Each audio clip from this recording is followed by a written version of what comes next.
Čau! Es esmu privātais treneris Kārlis Matisāns. Laipni lūgts MyFitness podkāstā bez svariem.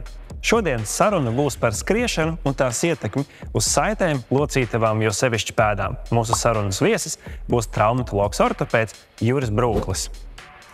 Sveiks, Juri! Sveiks! Mūsu šodienas saruna būs par skriešanu un ar bieži saistītu pieredzi, kad mēdz sāpēt kādas locītavas vai pēdas. Mēs, sportojušie cilvēki, ļoti augstu novērtējam, ka ārsti un speciālisti, pie kuriem mēs vēršamies, arī paši nodarbojās ar sportu. Tādā veidā visticamāk, viņi labāk sapratīs mūsu kaitas un problēmas. Tava profesija ir ķirurģiska rakstura. Pastāst mazliet vairāk arī par to, kā tu pats trenējies un kāda ir tava saistība ar skriešanu. Pirms kādiem gadiem, 5-6, nolēmu, ka vajag aktīvāku dzīvesveidu. Sāku skriet, sākumā tas notika pamazām, pēc tam pamazām arī vairāk un vairāk. Un paralēli tam, protams, ir tādas aktivitātes kā riteņbraukšana. Es arī peldu, aizēju uz svaru zāli, patrenējos.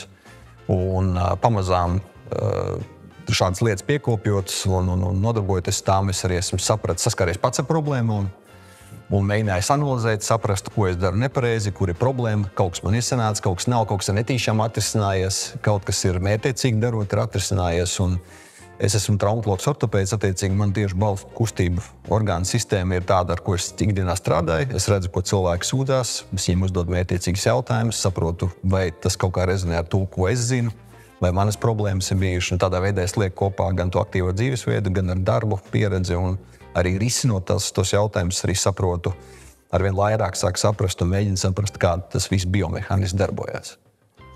Tas ir ļoti svarīgi, kad tu kā speciālists tiešām arī pats vari no sava skatu punkta rezonēt, jo, ja tu arī esi kādu reizi piedzīvojis kādu sāpi vai pārslodzi treniņā, tad ticamāk tev būs vieglāk arī aizvest cilvēku sarunas gaitā, lai saprastu, vai viņš saskāries ar pārslodzi, vai tā ir tikai pārāk liela slodzes treniņā, vai varbūt kaut kas jau fundamentāli risināms. Vai ir kādas tipiskākās kaitas, kas cilvēkiem ir brīdī, kad viņi uzsāk sportošanu, piemēram, skriešanu?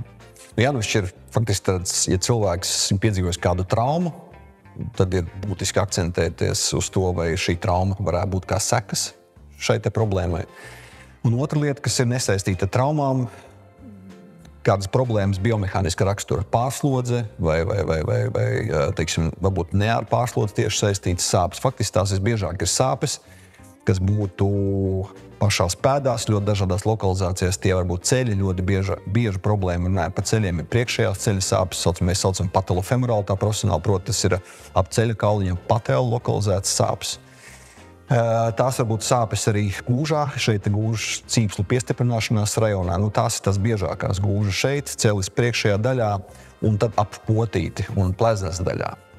Vai, ja cilvēks piedzīvo sāpes tevis minētajās locītavās celī vai gūžā, vai problēma šajā locītavā, vai ir augsta korelācija to, ka tas patiesībā risinājums jāmeklē sākot ar pēdām? Tu tā nevar nošķirt, protams, jāpaskatās kopumā, tāpēc es vienmēr izmeklējot cilvēku, skatos, kāda ir viņa stāja, kāda viņam ir pēdas forma. Protams, var noteikt tikai aptuveni, jo dinamiski, tad, kad cilvēks skrien, viņam sāk iedarboties pilnīgi citi spēki.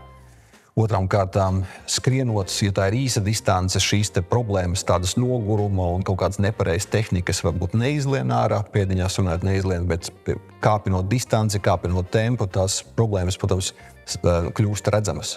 Un to bieži vien uzņemšanas pieņemšanas laikā es neredzu, bet es varu izdarīt netieši secinājumus, es skatos, vai ir pareiza kājas forma, ass pareiza, vai ir pareiza pēdas forma un tā tālāk. Vienmēr tiek testēta arī muskuļu spēks, jo biežākā problēma, bet ir tāds, ka, protams, ka pēda var būt kā iemesls, kad ir viss pamats, fundaments nepareizi un tas šķieb visu sistēmu. Un otra lieta var būt arī tāda vadības un muskuļu problēma. Tad, ja, piemēram, augšējie muskuļi, iegurņa, rumpja muskuļi un dibena muskuļi, gluteālie saucamie, netur slodzi, viņiem mums lielākoties populācijā visiem ir par vāju, mēs sēžam par daudz. Jā, tad problēma ar gūžu celi un arī ar pēdu var sākties arī augšā. Tāpēc to vienmēr vajag skatīties kopumā. Un, protams, mēs medicīnā vienmēr strādājam pēc lielākas varbūtības. Mēs izvirzam hipotēzi, kas varētu būt problēmas iemesls. Pārslodze, nepareizs treniņš, nepiemērot tapa un tā tālāk. Un tad strādājot, ir kaut kāds zināms algoritms pie noteiktām problēmām, kas visbiežāk nostrādā. Ja nenostrādā, tad mēs ejam uz plānu B un skatāmies papildus izmeklējumu nepieciešamu un tā tālāk. Cik daudz cilvēkiem mūsdienās ir normāla vesela pēda? Un vai tam ir kāda saistība ar iedzimtību, vai tas tiek zaudēts mums gadiem ejot un augot? Ļoti labs jautājums. Īstenībā gan es teiktu. Es domāju, ka, ja mēs paņemsim visus cilvēkus, neatradīs nevienu ar pilnīgi veselām pēdām. Tāpēc, ka tas galvenais iemesls ir tāds, ka ejot prom no tā dabiskā, proti, iezemieši staigā basām kājām, piedalās visās pēdas atbalsta un atspērienu brīdī piedalās visi koordinēti muskuļi pēdā, tad tas valkājot apavus, diemžēl ar laiku pazūd šī spēja. Tāpēc, piemēram, bērni, viņiem pēdas ir, bērniem būtu normāls veselas pēdas. Atbildot uz to jautājumu par iedzimtību, jā, ģenētika spēlē lomu, proti pēdas formu, saišu stabilitāte, cīpslu, stingrību un tā tālāk nosaka ģenētika. Bet bērns lielākoties, ja mēs paņemam normālu bērnu, kuram nav kaut kāds patoloģijas, pēda ir normāla, un tad dzīves laikā pēda pamazām sabojājās, ja var tā teikt. Jā. Bet var mazliet sīkāk pastāstīt, kas tieši atšķirās? Jo, protams, kad 6 gadus vecs bērns skrienot apkārt un rotaļojoties, šīs nesūdzās, klausies, man tur sāp ceļi vai gūžas vai pēdas. Viņi, kā tu minēji, viņi ir piedzimuši veseli normāli cilvēki. Kas mums gada desmitiem ejot un izaugot par pieaugušiem cilvēkiem, kas mums pietrūkst?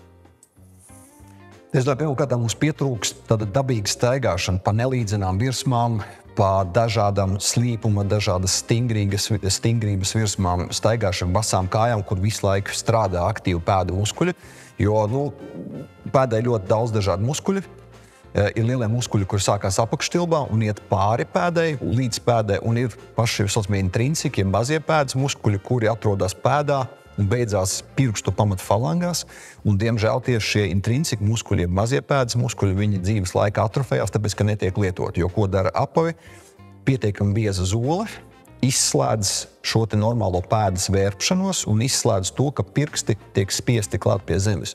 Un tādā veidā dzīves laikā pakāpeniski, kā jebkuru orgānu vai jebkuru muskulu mēs netrenējam, tas pamazām atrofējās, zaudē spēju koordinēti darboties, proti cilvēkam. Ja tu skatos cilvēku un lieku viņam veikt noteiktas darbības, piemēram, piespiest taisnus pēdas pirkstus uz leju, viņš nemaz to nevar izdarīt. Vai, piemēram, cilvēkam pasaku izplest pirkstus kājām vai pacelt īkšķi, nolaist mazos pirkstus.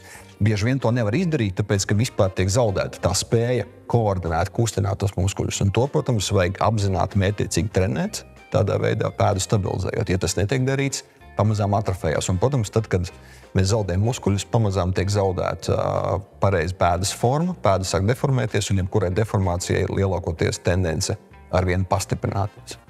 Jā, tad muskuļu neizmantošana eventuāli mums sekmē, jeb veicina skeleta deformāciju. Jā.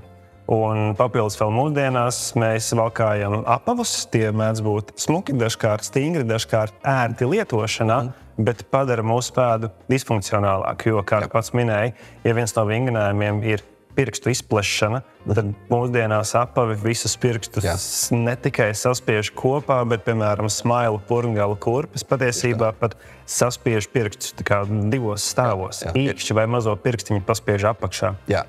Vai cilvēks, kurš nu jau ir pieaudzis un saprot, no 20 gadus es neesmu pietiekami daudz staigājis pa tevis minētajām ideālajām slīpajām virsmām, akmeņiem. Es neesmu pēdu izmantojis, lai satvertu kaut ko nelīdzenu, skrienot alu laikmeta stilā pa mežu un ķeroties pie saknēm. Un, ko man darīt šobrīd? Vai kāds ir ieteikums, kā šo risināt brīdī, kad jau šķietam ir par vēlu, un vai tiešām ir par vēlu? Par vēlu tas vienmēr tā nosacīts. Ja cilvēkam ir attīstījušās tādas problēmas, kuras nonāk pie manis un viņas jārisina ķirurģiski, tad bieži vien ir par vēlu. Bet lielākoties nē, jo mērķiecīgi strādājot, trenējot noteikts muskuļu grupas noteiktā veidā, var situāciju gan uzlabot, gan vismaz stabilizēt, proti, lai šī problēma neattīstās tālāk. Ja mēs runājam par skriešanu, tad būtu ļoti noteikti ieteicams mainīt skrienot virsmas, vidi, kurā skrien, būtu vēlams vismaz reizēm. Protams, ja mēs runājam par pilsētu, kur ļoti ciets asfalts un cilvēks šad un tad izskrien, varbūt, ka viņam nevajag sāk eksperimentēt ar kaut kādiem noteiktiem apaviem, bet, piemēram, aizejot uz mežu vai grāns ceļi, kur tomēr mīksta virsma, reizēm paskiet pa zāli basām kājām, varbūt ņem pēc iespējas vienkāršākus, plānākus apavus, ar kuriem cilvēks daudz izjustāk skrien un automātiski vairāk pieslēdz šos te muskuļus. Jā, tā kā pa vēlu noteikti nav. Plus paralēli tam, var pēdas muskuļus apzināti trenēt. Ir tāds iedziens kā foot joga, pēdas joga. Jā, tā nav īsta joga, bet tā ir noteikts pēdas vingrinājuma komplekss, kas ir vērsts uz to, lai varētu koordinētāk un amortizējošāk pēdas strādāt. Tu pieminēji savā atbildē, bieži ir par vēlu. Un, ja runa ir par ķirurģiska rakstura profesijām un amatiem, tad valda tautā uzskats, ka ķirurgi vispirms dakterēs ar skalpeli, savukārt doties pie citiem speciālistiem, kas nav ķirurgi, tad viņi piedāvās metodas, kas nav ķirurģiski invazīvas. Man šķiet, ka šeit ir diezgan liela barjera, un cilvēks varbūt nevērsīsies laikus pie speciālista, jo baidīsies dēļ šī stereotipa, ka es nevaru iet pie traumatologa, jo visticamāk viņš man griezīs. Vai tu varētu palīdzēt lauzt šo stereotipu? Vienmēr sākās ar godaprātu, proti ar godaprātu un sapratni par kaut kādu jautājumu. Un es domāju, statistiski līdz operācijai nokļūst ļoti neliels procents cilvēku. Protams, tas mīts ir izplatīts, ir lietas, kuras jārisina ķirurģiski, ja atnāk cilvēks, viņam ir, saplīs sahils vai trīspotīšu lūzums. Droši vien vispārējākais risinājums ķirurģisks. Tā ir trauma, jā. Tā ir trauma, jā. Bet visbiežāk tie cilvēki, kas atnāk ar tādām hroniskām problēmām, vispirms tiek ārstēti konservatīvi, proti bez ķirurģiskas palīdzības. Un tad tiek pieslēgti dažādi speciālisti. Tiek pieslēgti fizioterapeiti, manā gadījumā, manas profesijas gadījumā, tiek pieslēgta, tiek veikta podometrija, kad izmeklē pēdu, skatās pēdas slodzes analīzi, tiek pielāgotas ortopēdiskas zolītes, ja nepieciešams.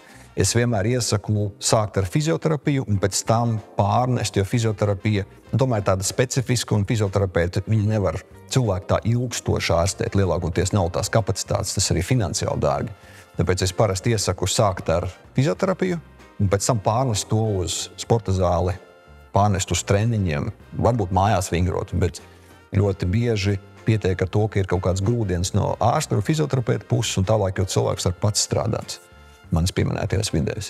Tā kā uz ķirurģisku ārstēšanu lielākoties nokļūst ļoti neliels procents cilvēku. Tie, kuriem neizdodas ārstēšana šāda veida, nenostrādā citas metodas, vai redz, ka cilvēks nav gatavs, ilgstoši šādi risināts. Jā. Ar visādām to palīgi ierīcēm. Tev es teiktu, ja es saklausu, ka cilvēkam ir jābūt gatavam pieņemt savu esošo situāciju un strādāt ar to. Pat ja 20 gadus viņš skrējas apkārt apavos, kas ir deformējuši pēdu, nekas vēl nav zaudēts, un tu vari saglabāt un varbūt pat no šī esošā vēl joprojām izvilkt sev uz labāku veselību. Pareizi? Jā, protams. Ja cilvēkam nekādu sūdzību nav, viņš lielākais, protams, ka neatnāk. Jā, bet ja viņš tā klausās, viņš skatās, viņam tur kaut kāda deformācija, greizsīču vai āmurveidu pirkstu vienalga kas. Sāpes iespējams. Jā, sāpēm vai bez sāpēm. Zināmas sāpes cilvēki pierod ignorēt, adaptēties kaut kādā veidā, pielāgot apavus. Ja tu ar to problēmu vari sadzīvot, ja tu to problēmu māki risināt, tu vari noskiet, cik tu gribi vai kā tu gribi, tad speciāli varbūt nekas arī nav jādara, ja cilvēks ir ļoti adaptīvs tāds mehānisms.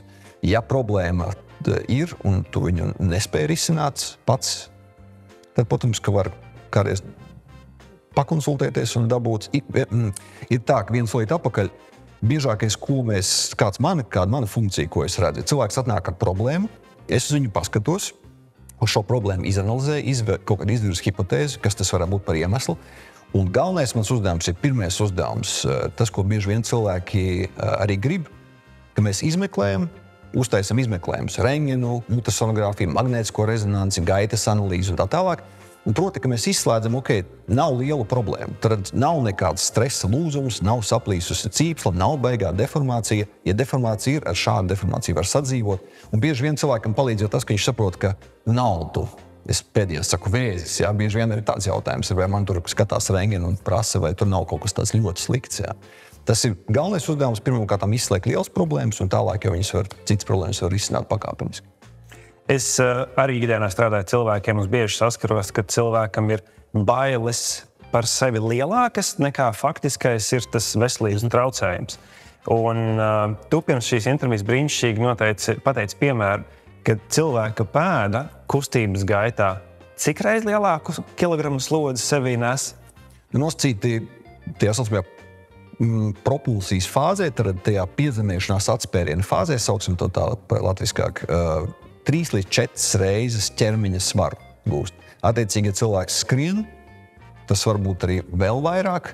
Ja cilvēks sprintē vai lec no augstuma, tas var būt arī 5, 6 un līdz pat 7 līdz 8 krāt. Atkarīgs ir no tā, cik liela, cik intensīva tā fiziskā slodze. Bet tad, ja cilvēks nosacīties sver 50, tad vienkārši ejot pēda saņem 150 kg, skrienot tie var būt arī daži simti. Ja? Tad 50 kg personas pēda caur sevi visticamāk uzņems līdz pat 200-250 kg slodzi.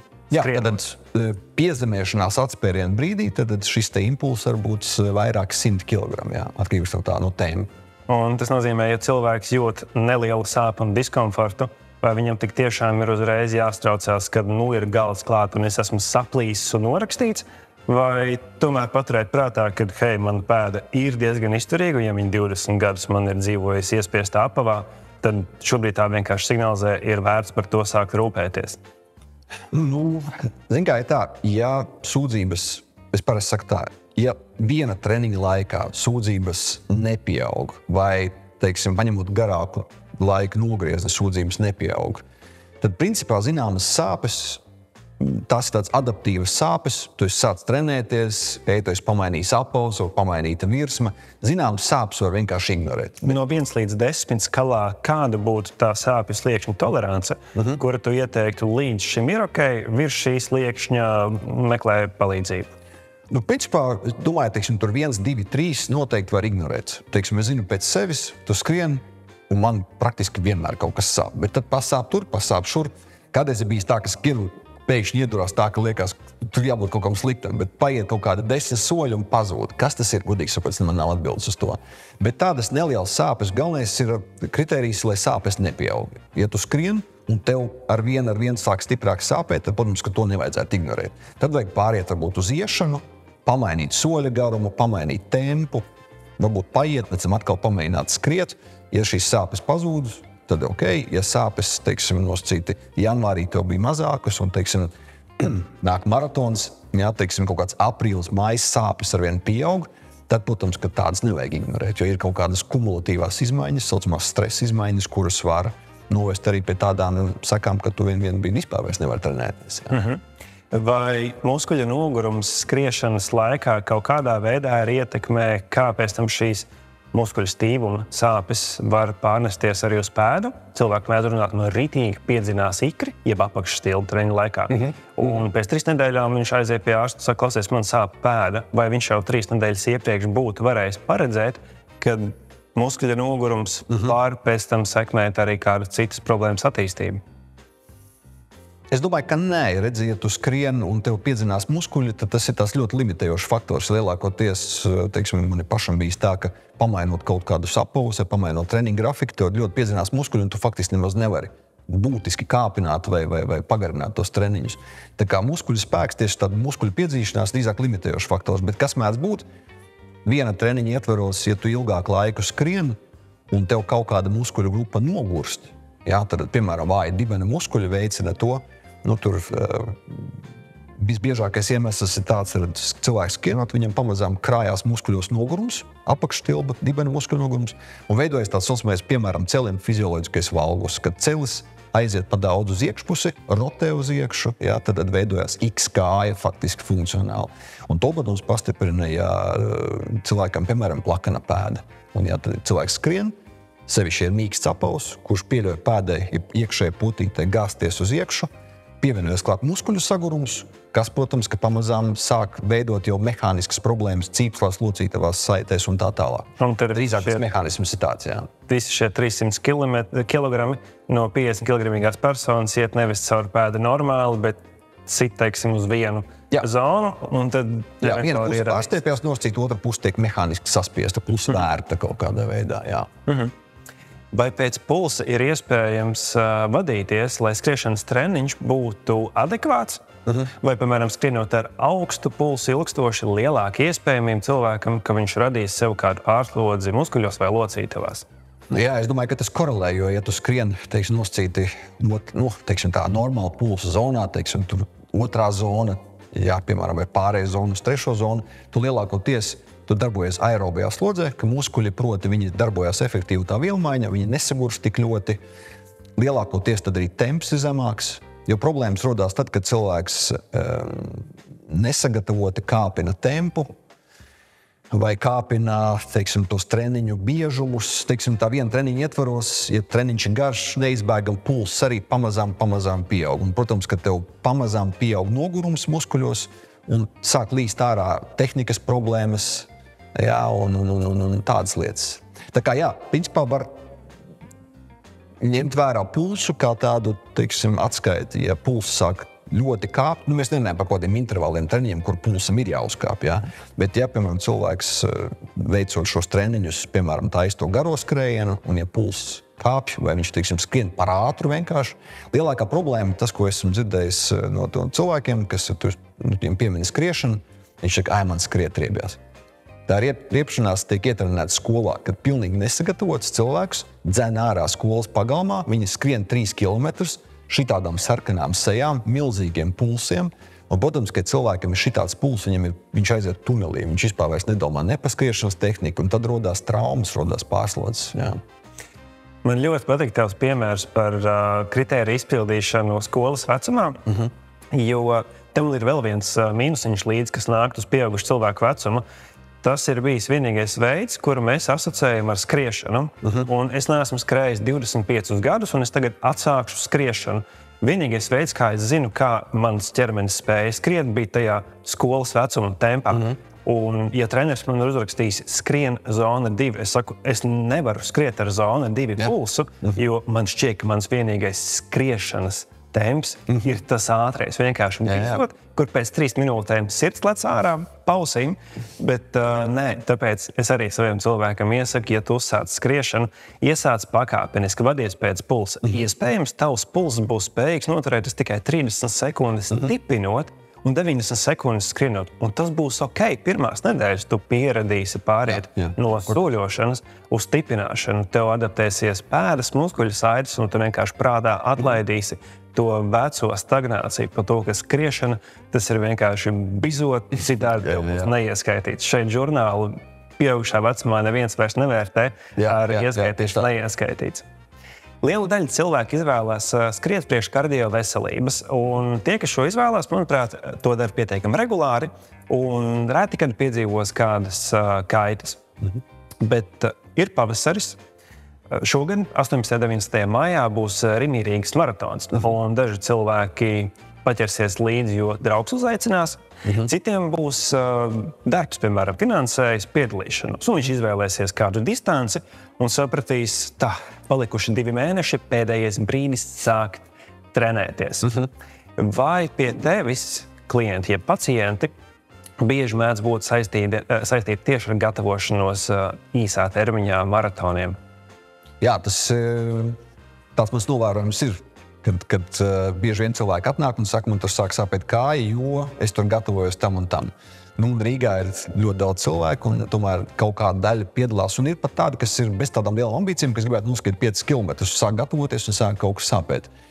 Jā, tā kā sevišķi tā ir tāda, ja mēs runājam par kādām garākām distancēm, ja cilvēks tāds ambiciozāks, viņš arī gatavojas nopietnāk, ilgāku laiku pirms tam, un bieži vien cilvēki, kuriem ir tādas, tas raksturā ir pārspīlēts, jā, viņi arī pārspīlē arī trenējoties. Un es teiktu tā, ja tev ir 2 mēnešu laiku sagatavoties, tad principā cilvēks, kas nav ļoti fiziski tāds nesagatavots, viņš var tos paši 21 kilometru lēnām iet, skriet, viņš pievērēs to distanci. Vai tas ir labi? Grūti pateikt. Droši vien, ka nē. Tāpēc, ka bieži vien cilvēki pārkāp no citas sporta veida. Viņš saka, es varu nobraukt riteni 100 km, bet skriešana pilnīgi cita biomehānika, pilnīgi cits viss metabolisms un viss. Un viņš, tā kā tu teici, var noskriet normālā tempā 30 sekundes, un pēc tam viņam ir jāiet. Jā. Skaidrs, ka 2 mēneši tā no nulles Varbūt tos 5 km nav problēmas, tu vari kaut vai noiet ātri, ja? Bet, teiksim, pusmaratons, maratons, protams, ka 2 mēneši no nulles sākt to nevajag darīt. Tas var beigties ar problēmu, ja? Man ļoti patīk, ka tu skaidri un tieši pateici, 2 mēnešu laikā sagatavoties pietiekami garai distancei, to nevajag darīt.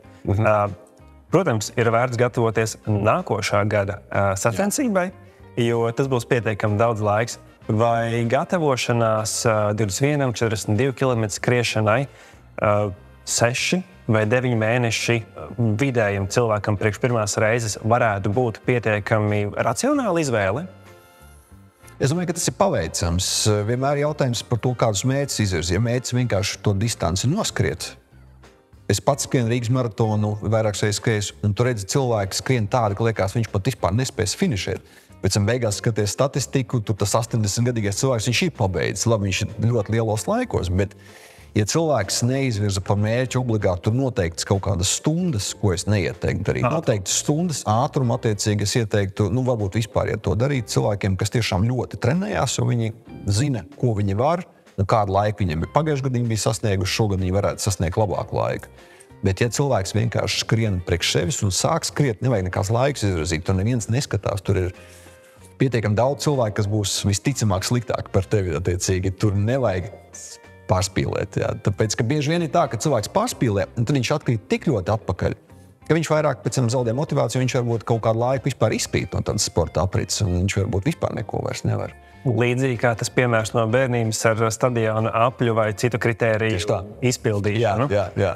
Tad kopsaucējs, ja tu vēlies piedalīties pirmo reizi savu pirmo pusmaratonu vai maratonu distanci, tad sagatavojies pietiekami ilgi, lai tev būtu komforts noskriet nepārtraukti un iespējams uz nākošo un aiznākošo gadu, tad tu vari jau domāt, kā uzlabot savu pirmā gada sniegumu. Cilvēki uz sporta zāli nāk, lai celtu svarus, lai kļūtu spēcīgāki, nostiprinātu savu ķermeni un rūpētos arī par savu kardio izturību. Un sporta klubos ļoti klasisks inventārs ir skrejceliņi. Vai ir jāņem vērā kaut kas īpašs skrienot pa skrejceliņu, salīdzinot ar skriešanu, piemēram, pa brīvu dabu?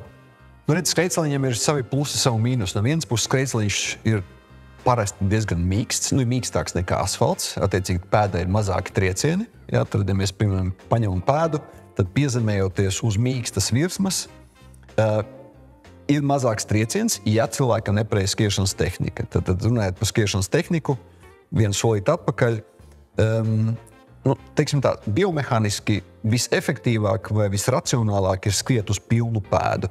Jo, ja cilvēks piezemējas uz papēdi, pirmkārt ir trieciens, celt papēdu līdz pat mūrai, otramkārt cilvēks piezemējas uz papēža, viņam ir tad notiek piezemēšanās uz papēža, pēc tam ir svara pārnešana uz priekšu, un, ja piezemēšanās vispirms ir uz papēdi, muskuļi nepaspēj sagrupēties, un cilvēkam lielākoties ir šī saucamā hiperpronācija veidojas, ka pēda pa daudz vērpjās, potīte krīt uz iekšu.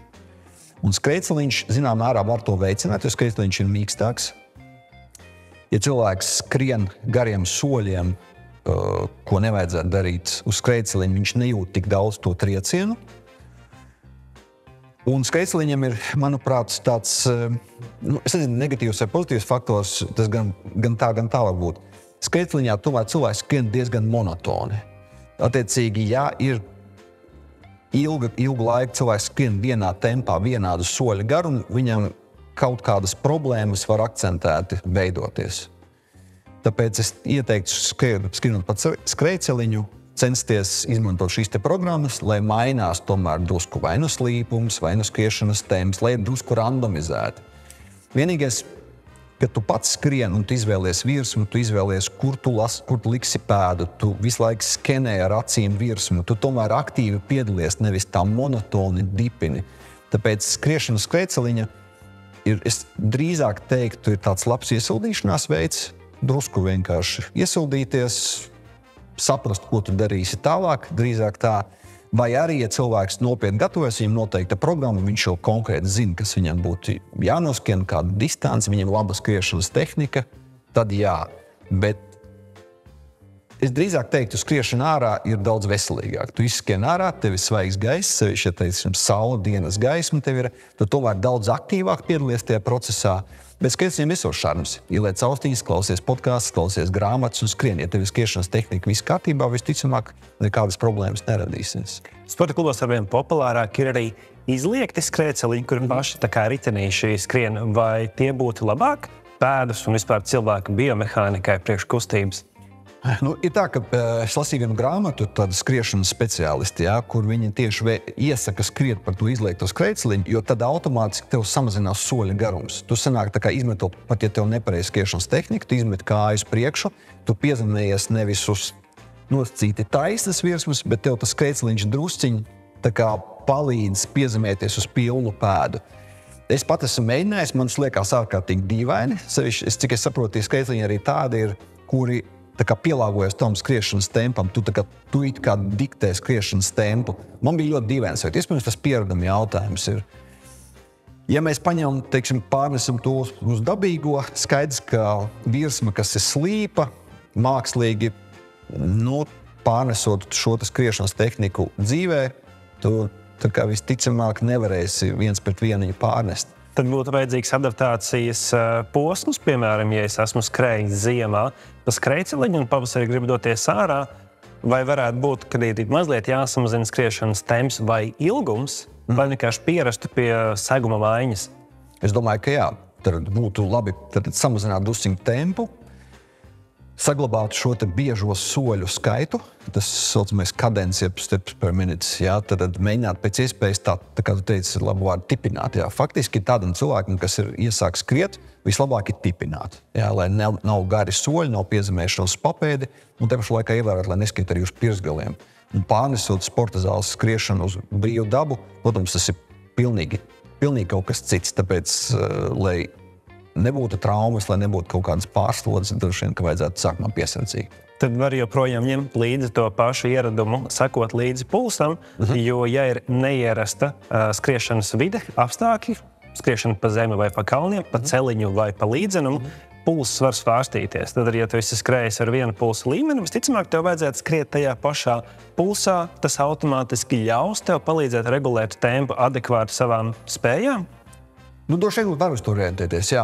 Protams, kā ārā mēdz būt tādi kairinātāji, kas cilvēkam neizbēgami paaugstina pulsu, piemēram, augstums, kaut kāds diskomforts var kāpināt pulsu, to var attiecīgi tur vai drusku rēķināt, varbūt nost precīzi, cik tad šim cilvēkam pašam jāpavēro. Bet sabīšanās, mašīnas, augstums, karstums, sporta zāle, pauze un tāpēc tam sākšana skriet pāri ielai.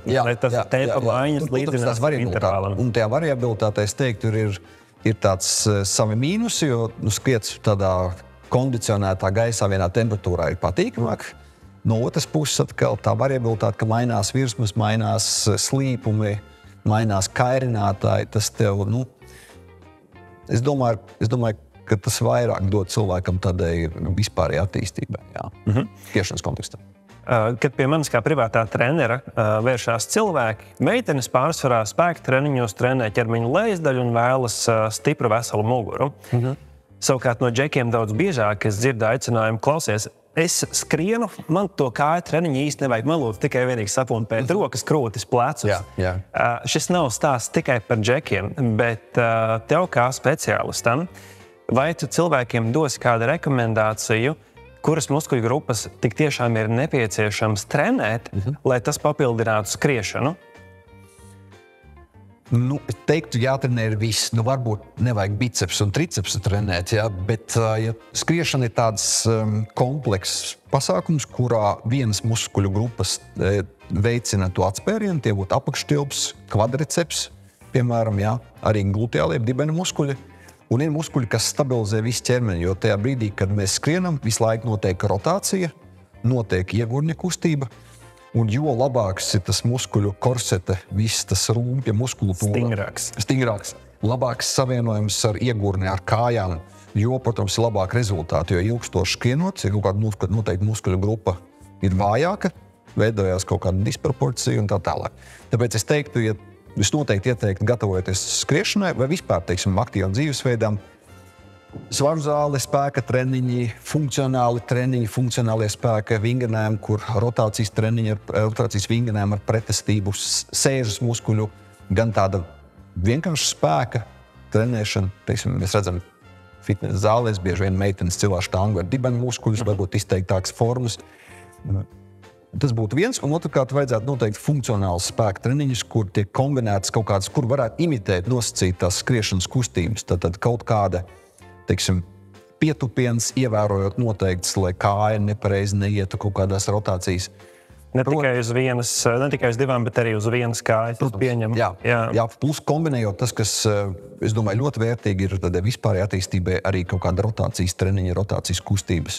Tad turēt pretestību, veikt kādu kustību, vai pretoties rotācijai. Tieši tā, ja tajā brīdī viena muskuļu grupa strādā koncentriski, tad viņi koncentrē, un otra grupā atkal ir ekscentriski, viņi atkal balansē, un, piemēram, kaut te parasta kustība, ja mēs roku saliecam, vienmēr strādā arī pretējā grupa, tas pats arī rotācijas treniņos. Vienmēr visa rumpja muskultūra strādā, un cilvēks skrienot, ja šī rotācija ir pareiza, protams, noteikti daudz mazāk nevajadzīgās kustības. Ja tu pavēros cilvēku, kas tika uzsāks skriet un salīdzinās, piemēram, skriešanas tehniku profesionālim, tu redzēsi, ka ir daudz mazāk lieku kustību, ir daudz atstrādātākas tādas kustības, savukārt tādam, kas skrien šad un tad, ir šī cilāšanās, ir kaut kādas nevajadzīgas rotācijas, ceļi griežās uz iekšu un tā tālāk. Skaļi soļi, vai tas ir skrēceliņš vai iela, dažkārt var dzirdēt uz portālā aiz muguras, pļak.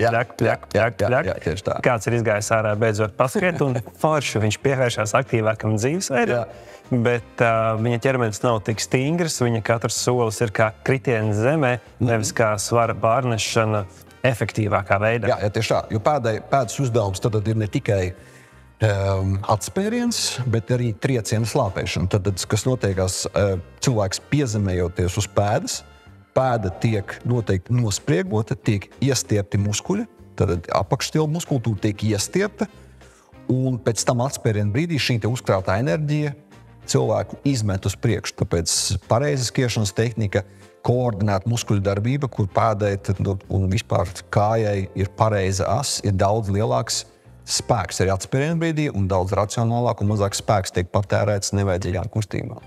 Tātad, Džeki, ziņojums jums. Augsta iespējamība, ka meitenes ir labāk sagatavotas, jo viņas vismaz regulāri trenē sēžas muskuļus, viņas tam pievērš uzmanību, bet lieciet to aiz auss. Visticamāk, arī jums ir vērts trenēt savu lejas daļu, nevis tikai izskatīgi augšpusi un pļūteņbiksēs paslēpt savas kājas. Jūs vismaz skriešanai tas noderēs. Bet es dzirdēju, ka meitenēm patīk arī apaļu sēžu muskuļu vīriešiem, tā kā tur var divus zaķus ar vienu šāvienu. Saki, vai pirms skriešanas ir nepieciešama kāda īpašāka iesildīšanās? Ir strīdīgi. Es domāju, ka skaidrs, ka tā uzvilkt drēbes un iet ārā skriet uzreiz, varbūt nebūtu tas pareizākais. Es teiktu, varbūt būtu vērts taisīt kādas dinamiskas iesildīšanās vingrinājumus, vienkārši izmētāt kājas, pataisīt kaut kādas rumpja rotācijas, drusciņās, teiksim, tā dinamiski pastēpīt muskuļus, tad pievilkt papēdi pie dibena un tā tālāk. Protams, drusku organismu iesildīt, tad es ieteiktu pirmās varbūt 5 līdz 10 minūtes skriet, vai nu ātri paiet, vai skriet uzkrītoši lēnākā tempā, biežākiem soļiem. Protams, iesildīt organismu, lai uzlabojas apasiņošana muskuļiem, cīpslām, visās makstīs šķidrums pietiekamā daudzumā, un tad pāriet jau uz normālu treniņu. Un tas pats attiecās arī uz atsildīšanos, pēdējo skriešanas, teiksim, to posmu, 5 līdz 10 minūtes, paskiet lēnākā tempā, vai paiet vienkārši dinamiski ātri, pēc tam drusku pastaipīt muskuļus, bet nav īsti tādas konsekvences, tāda viedokļa zinātniski par to, ka noteikti vajadzētu tā un tā iesildīties un tā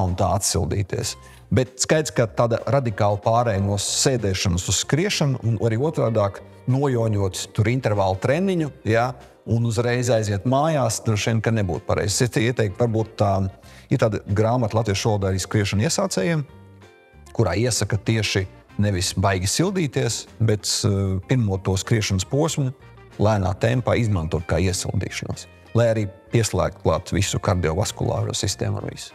Ja gadījumā no rītiem ārā vēl ir vēss, es esmu saģērbies, lai dotos skriet ārā uz ielas, jo uz ielas ir foršāk nekā skrejceliņi, to mēs noskaidrojām. Bet pūš vējš, man ir vēsi, un es dzīvoju Rīgas centrā, un man mazliet ir kauns, es kautrējos tur vicināt kājas, un liekas, ko garām gājēji pa mani padomās. Vai iesildīšanās tikpat labi varētu derēt kā soļošana kāpņu telpā pa trepēm augšā lejā? Es domāju, noteikti kaut kādu kardiovaskulāru sistēmu aktivizēt, noteikti, jā. Jā, es arī, piemēram, vicinu kājas un iesildos kāpņu telpā. Tad, kad es to daru, jā. Tad es izmantoju kāpņu telpu faktiski kā tādu iesildīšanās vietu, un lai nav pēc tam jāvicina šīs kājas ārā uz ielas. No otras puses atkal, ja, piemēram, es skrienu kaut kādas ārpus pilsētas, to pašu Imants Skaitliņu, piemēram, ja es jūtu, ka man kājas piedzinās vai kaut kas kādreiz pasāp, es izmantoju, teiksim, kāju izmicināšanu vai kādus, teiksim, 10 dziļus pietupienus, kā tādu, pamainīt kaut ko drusciņu tajā mehānikā. Tas arī mēdz palīdzēt no kaut kādām sāpēm tikt vaļā. Es šo piemēru par iesildīšanos pirms iešanas ārā skriet uz ielas, tieši soļošanu pa trepēm es iesaku saviem klientiem, jo viens ir, tu vari vienkārši savā vidē pastaigāties pa trepēm. Man patīk, kādas izmanto kāju un arī sēžas muskultūru, tad sagatavo mazliet vairāk skriešanas soļiem, un ļoti praktiska lieta vēsā laikā. Sporta apģērbs, tā galvenā funkcija ir ķermenī uzturēt esošo siltumu, bet ja es izēju ārā uz ielas un vējš man izpūš cauri, es nepaspēju sev sasildīt visos slāņos, bet ja man ir termoveļa un vēja aizsargājušais slānis, tad pa trepēm staigājot 2-3 reizes, ko līdz man ir pirmā mitrā paduse, es jūtu, ka ķermenis ir silts, es esmu iesildījies. Tajā brīdī var sākt doties pakāpeniski, arī kāpināt tempu uz skriešanu, lai nav uzreiz jāizdodās ārā un nosalst ātrāk nekā ķermenis jau ir sācis ražot siltumu. Tāpēc tā trepi telpa ir, ja kādam interesē paslēpties, bet, manuprāt, ļoti veiksmīgs risinājums, kā var sasildīt ķermeni un izejot ārā būt labā darba temperatūrā. Godātais klausītāji, tā kā šos podkāstus mēs gatavojam tieši priekš tevis, mums vairāk interesētu uzzināt, kādi ir tavi treniņu veidi un vai arī tu pievērsies skriešanai. Ierakst lūdzu komentārā, vai tu esi pieteicies maratonam un kādai distancei, vai cik regulāri tu savā ikdienā pielieto skriešanas treniņus, ja tu ar to nodarbojies. Jurim, liels paldies par sarunu. Paldies. Šī bija MyFitness podkāsta bez svariem 5. epizode. Paldies, ka bija ar mums. Tiekamies nākošais. Atā!